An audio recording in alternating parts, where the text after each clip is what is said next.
People have got to listen, and that is not the same as hearing, and they do not know the difference.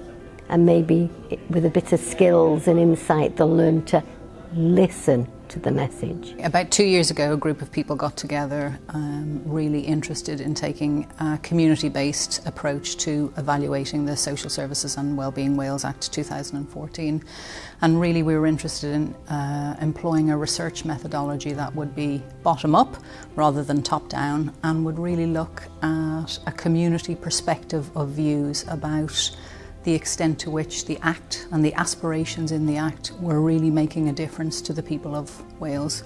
And we decided to take a two-phase approach to this project. So the first phase was using a research tool called SenseMaker, which essentially is a story gathering tool.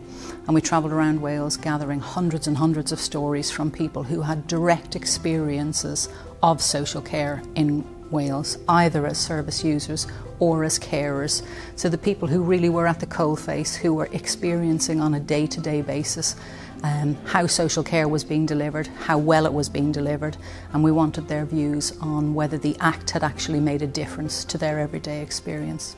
Phase 2 then became the citizens' jury, which is why we're here today. Well, I think the benefit is the fact of you're telling other people exactly how it is with yourself, and I know from others. It's proper engagement. You feel you're actually part of something. You feel that you're heard and listened to. That I don't have a lot of opportunities like that.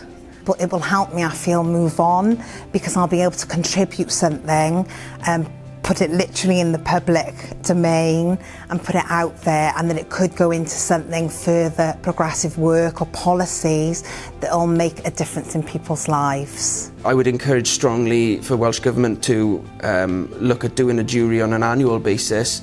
I would recommend to local authorities to do this at a local level, because just by sitting down and committing to listening to actual citizens and to real stories, local authorities would, if they were to engage in this process, be able to identify what is blocking and to be able to remove those blockers and optimise the whole of their service delivery.